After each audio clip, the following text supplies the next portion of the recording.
We'll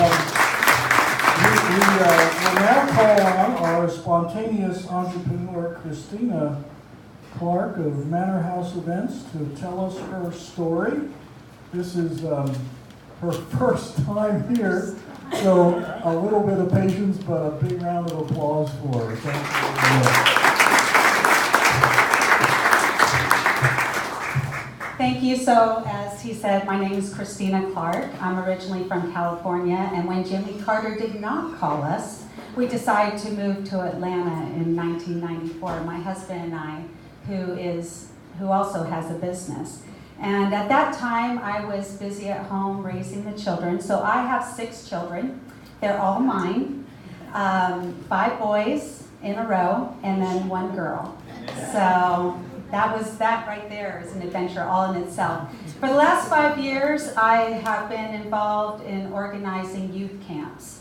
Every summer, I would pull a staff of volunteers and organize a youth camp for the week with activities and themes and whatnot.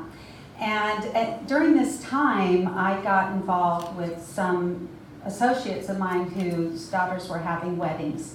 And so I became their planner for their weddings, and I just fell in love. And I just loved being part of the moment in someone's life and making it perfect for them so that their vision could come to fruition without them ruining their day. And so that's how I created Manor House Events. I live on St. Simon's.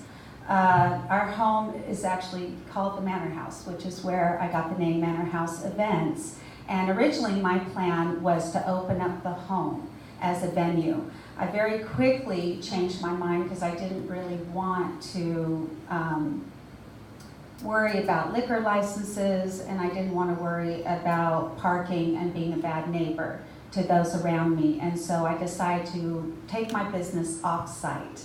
So at the moment, I'm building up to, we have a big event coming up this weekend, Wine, Women, and Shoes. Is anyone being there? Anyone coming? Okay, if you want to get hooked up, come see me. All right, so I'm excited to be a part of that organization. We're going to be raising a lot of money for hospice of Golden Isles. And I am trying to network and get myself out there and let people know who I am and what I do. So I specialize in day of coordination. We have about 5 or 6 planners in our community, and they're wonderful, and they all have great reviews. And many of them prefer to do from beginning to end in the event planning. And while I am more than capable of doing that, I think there are a lot of people that like to be hands-on in their own planning and maybe just need a little bit of help along the way. But once they've done all of the hard work, they want to enjoy their event. And that's where I come in, so that they don't have to worry about all those details that they put together, and they can hand it over to me and know that I will follow through and they don't have to think about it. So I guess we're supposed to talk about a few of our challenges. One of the challenges that I have encountered so far is I did have someone build me a web page, and it is not right.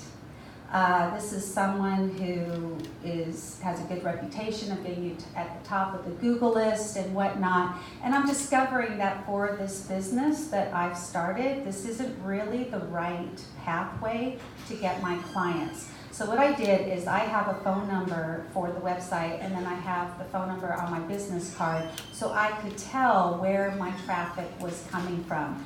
And I discovered that all of my serious phone calls were coming from my business card and Facebook and Instagram. The fun thing about social media is the learning curve. And I've had some great instruction from a 15-year-old and a 17-year-old. They've been helping me out a lot. And I'm learning how to connect with the people that I want to connect with. And so, I don't know if I covered. No, that's good. I think you affirm that we need to have spontaneous entrepreneurs all the time. This is really good. Where did, for our students, where did you, this was just spontaneous. Where did your poise come from? My boys, you're so kind. So I'm actually a fitness instructor at the club on St. Simon's Island, and part of my job is they give me a mic, which I love. So all week long I'm instructing my clients on how they need to move and what they need to do, and interacting with them so they don't get bored with their exercise at the same time. And I've always been a people person, so I think that's part of my job, is to be able to speak to people and connect with people on an individual level and really, really hear not only what they're telling me, but what they need and what they want. And not make it about myself, but make it about what they want. I may not want a wedding to be in teal, or I may think it's not the best idea to play only Bee Gee music, but it's not my party.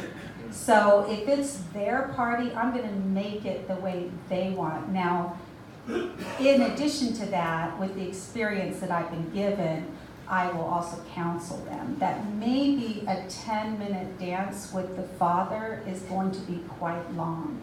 And little details like that they're not thinking through in the moment. And also problem solving.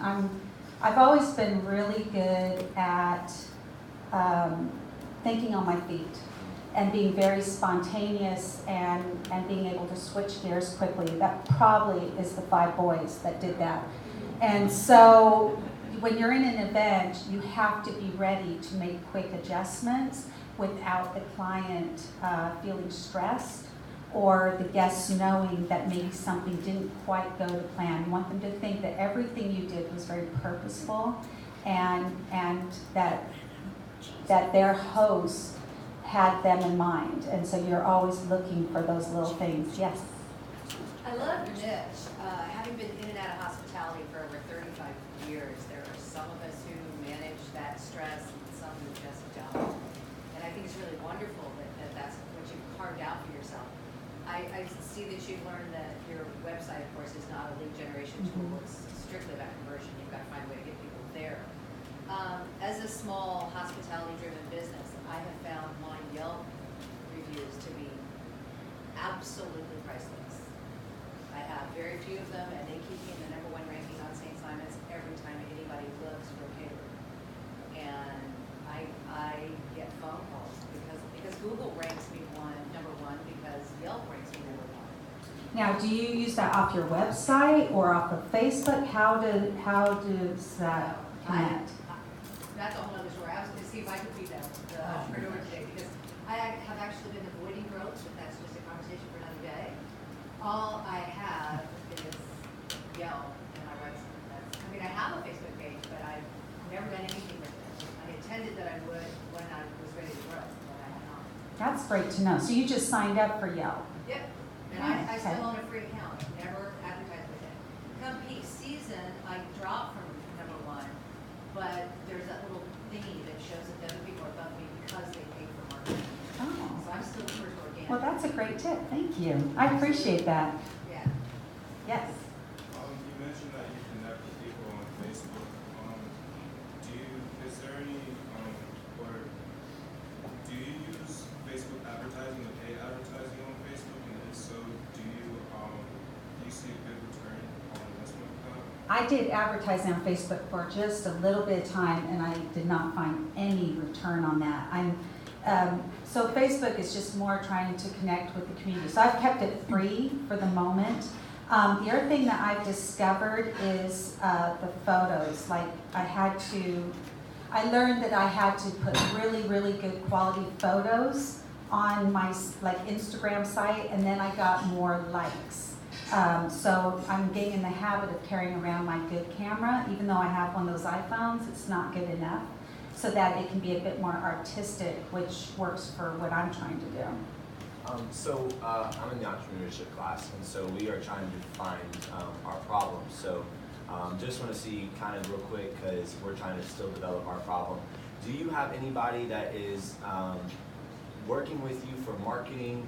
And when I say marketing, public or product price placement, because a lot of people think marketing is just social media, which is way more than just social media. It's everything from the front to the back. So do you have somebody inside of your business that actually runs that for you? So I hired a marketing firm just for the website, and so this particular company is really good at getting you to the top of the Google list. But here's what's not working, is they've developed a plan where the website is very basic, and so it's great for plumbers and roofers and electricians. It's that quick Google, and then you find it.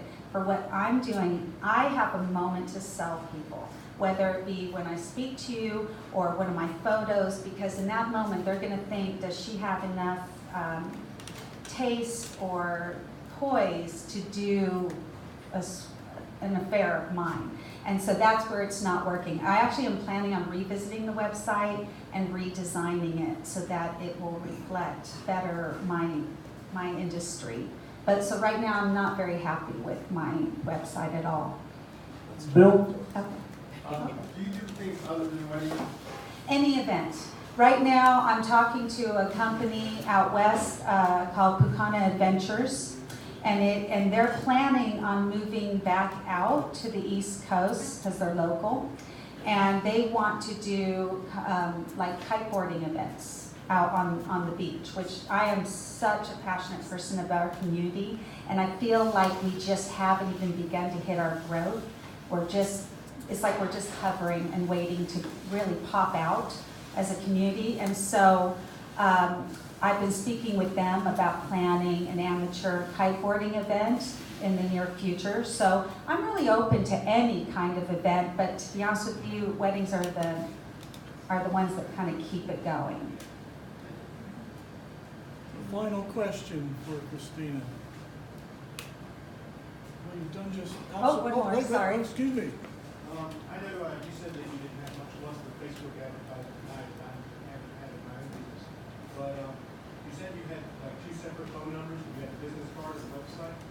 Were you doing any other kind of marketing, or would you say that like just word of mouth and just being connected to people online is really what did most of it? So I'm discovering for what I'm doing, it really is about word of mouth just for what I'm doing. So one of the things I did in getting involved with Wine, Women, and Shoes coming up this weekend is I created a postcard because they're going into 350 swag bags. And so that's a way that I can connect very quickly with a huge swath of people in the community that are in my demographic. And that's one of the reasons I got involved in that, so that I could promote my business as well. So I'll be curious to see what comes of that. Even though I have 2 phone numbers, they both come to my cell phone. It's just my cell phone tells me which one is being used at that time. Yes. Would you ever crash a wedding reception to market your service? Absolutely not. That would be tacky. But if I hear that you're the mother of the bride at work, I will definitely let you know that I am available and willing to do anything to make your event perfect. Yeah. All right. We will not ask you about a Bridezilla story, because I'm sure that would be embarrassing. Last question. Well, They were Christina, so kind. Thank you.